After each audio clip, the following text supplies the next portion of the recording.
안녕하세요, 바이온 클리닉 이재원 원장입니다. 오늘 제가 여러분께 알려드리고 싶은 내용은 전신 마취와 수면 마취의 지방 흡입에서의 사용법입니다. 투메센트 용액에 들어가고 원하는 부위에 원하지 않는 부피와 라인을 생성하는 지방을 제거한다, 지방 흡입의 원리라고 말씀을 드렸는데, 제가 일반적으로 수술을 나눌 때는 수면 마취, 마취를 하는 방법과 마취를 하지 않는 방법, 비수면 방식과 수면 마취 방식으로 설명한다라고 말씀을 드렸었는데, 같은 투메센트 용액을 사용해서 지방 흡입을 시행하는 과정 중에 수면 마취든 전신 마취를 하지 않은 상태로 의식이 깨있는 상태에서 진행하는 것을 말을 하고요. 두 번째로 우리가 말하게 될 잠잔 상태로 진행하게 되는 전신 마취나 수면 마취에 대해서 말씀을 드려보겠습니다. 전신 마취는 일단 기계적인 도움을 필요로 하게 되는 거죠. 호흡근 자체가 억제되어 있는 상태, 자발 호흡을 없는 상태에서 마취 가스를 사용해서 실행을 하게 되는 거고요. 수면 마취 같은 경우는 프로포폴이나 미다졸람, 수면 유도 약물들을 사용하게 됩니다. 근데 수면 마취라는 것은 정확한 의학 용어는 아닙니다. 정확한 의학 용어는 진정 마취라고 하고요. 의식 수준의 저하를 일으키는 상태를 말을 하게 됩니다. 의식이 없다면 전신 마취 상태가 되는 것이겠고요. 의식이 있는 상태에서 가장 깊은 단계로 잠을 자게 하는 것, 이것이 진정 마취입니다.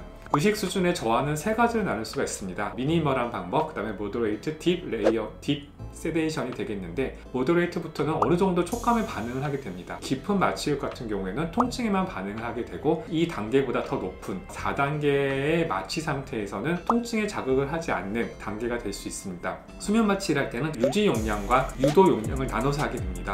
강한 통증이 주어지거나 아니면 다른 기타 반응에 의해서 환자분이 움직일 수 있습니다. 깊은 진정 마취를 사용하게 되는 단계이기 때문에 호흡근이 억제되지 않고 체온이 유지되면서 가장 중요한 혈전을 생성시킬 수 있는 위험이 있는 종아리에서의 근육이 조여져서 피를 위로 올려주는 방식, 카프 머슬 컨트랙션이라는 유지 반응이 계속 일어나게 됩니다. 짧은 시간에 수술하기 위해서 전신 마취를 하게 되고, 이 경우에는 반드시 마취과 원장님의 감독하에 수면 마취 기계를 사용하게 되겠습니다. 그렇지 않다면 심전도를 체크를 해야 되기 때문에, 또는 혈압이 지극히 낮거나 너무 높은 경우에는 전신 마취를 한 상태에서 혈관, 즉 정맥과 동맥 중에 동맥을 모니터링하면서 주사를 놓게 되기 때문에요. 이런 경우는 전신 마취가 필요한 경우가 있겠습니다. 하지만 대부분의 지방 흡입은 이런 경우들이 필요하지 않기 때문에 1시간에서 2시간 사이의 수술이라면 통증에만 반응할 수 있는 진정 마취를 하는 것이 더 간편하고 수술 후에 환자분의 부담이 없다고 생각이 듭니다. 열 조절 반응이 유지된다는 것이 굉장히 중요한데요. 저체온증이 오는 것을 수면 마취, 진정 마취에서는 예방을 할 수가 있습니다. 수술 후에 깰 때 케타민이나 미다졸람을 사용하게 되면 굉장히 몸이 무거운 느낌이 나는데요. 저희 바이온 클리닉에서는 프로포폴만, 단일 약물만 사용하게 돼서 기타 약물의 영향은 거의 없습니다. 수술 후에 가뿐하게 깰 수 있다는, 단일 약물만 사용해서 수술 유지하는 것, 9년간 만 케이스 넘게 집도했다는 것, 이런 부분에서 조금 더 안심을 드렸으면 좋겠습니다. 전신 마취와 수면 마취, 즉 진정 마취의 차이가 반드시 조건으로 필요한 것은 아니고, 수면 마취를 할 때 마취과 원장님 반드시 필요한 거에 대한 질문도 한번 해볼 수 있을 것 같습니다.